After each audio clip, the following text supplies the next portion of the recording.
All right, let's jump right in with a pretty big thought experiment today. What if we could actually redesign a key part of our government to make it clear, maybe even more honest? Now, this isn't some fixed blueprint, it's just an idea we're going to put on the table and really walk around. Let's get into it. And the source material we're diving into? It kicks things off with this exact question. It sets the tone perfectly, you know? We're not here to defend how things are, we're here to explore what could be. It's an invitation to think like a designer, not just an observer. Okay, so before we can really get into this new idea, we've got to wrap our heads around the problem it's trying to solve. Or, as the source puts it, the current muddle. And that muddle starts with one single institution being asked to do two totally different things at once. And that institution, well, it's the UK's House of Lords. For ages, it had one main job. But over time, another, much fuzzier responsibility got tacked on.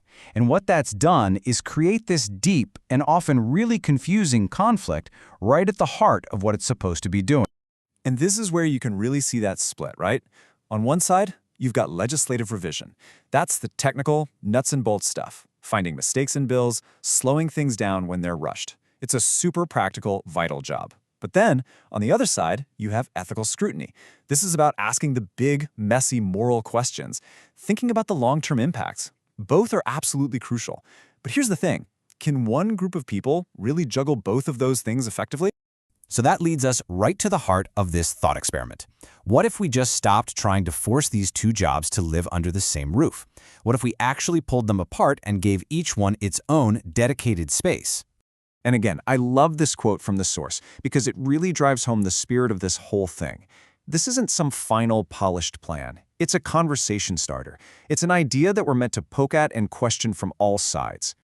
So here's the big idea in a nutshell. Create a brand new body, totally separate from Parliament, that is only focused on ethical questions. And look, the goal here isn't to create some kind of moral police force, but just to make sure that these ethical angles are a normal, expected part of the whole political process, right from the very beginning. Now, this is really, really important to get. We have to be clear about what this body isn't. It's not a moral Supreme Court handing down verdicts. No way. It wouldn't have the power to just block laws or overrule the elected House of Commons. This is absolutely key. Its power wouldn't come from legal authority, but from its ability to bring clarity and influence the debate. Okay, so if it doesn't have a veto, what's the point? How would it actually, function day to day? What would it do? Let's take a closer look at how that would work.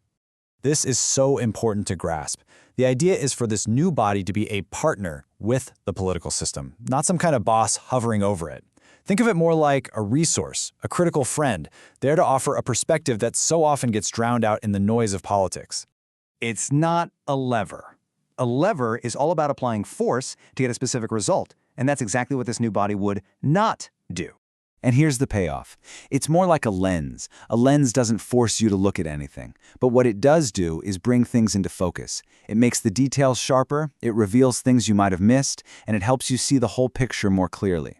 That would be its only job, to bring the ethical side of a decision into such sharp focus that it simply can't be ignored. So who's this lens for? Well, as you can see, it's for pretty much everyone involved. It's for the politicians, the committees doing the detailed work, the journalists trying to explain what's going on, and, for all of us, the public, because we all deserve to understand the real trade-offs being made in our name. All right, so what would be the actual knock-on effect of having this new lens? The argument is that this isn't just about adding another committee.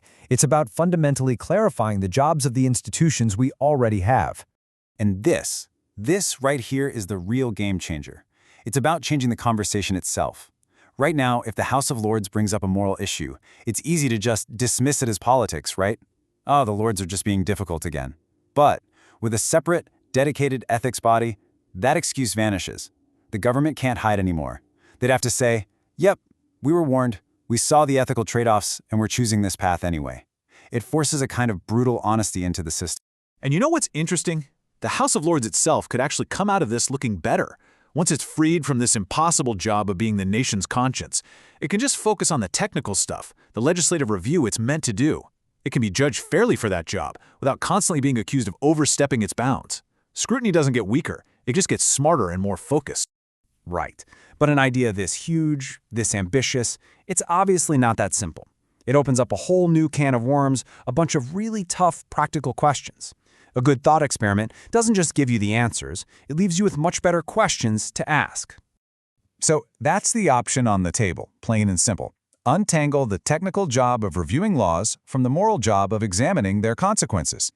But as you can imagine, that beautifully simple idea leads to some seriously complex challenges. First thing you have to ask is, who would actually be on this thing?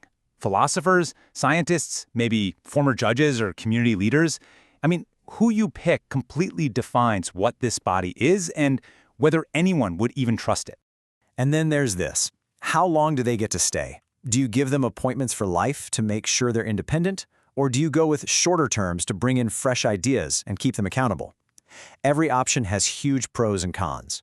And this is the million-dollar question, isn't it? It's the ultimate balancing act. How do you design an institution that has enough influence to be taken seriously, but not so much power that it starts to undermine democracy? How do you create that perfect lens that clarifies everything without it turning into a lever that just forces a result? That is the challenge, and honestly, that's what makes this such a fascinating idea to really think about.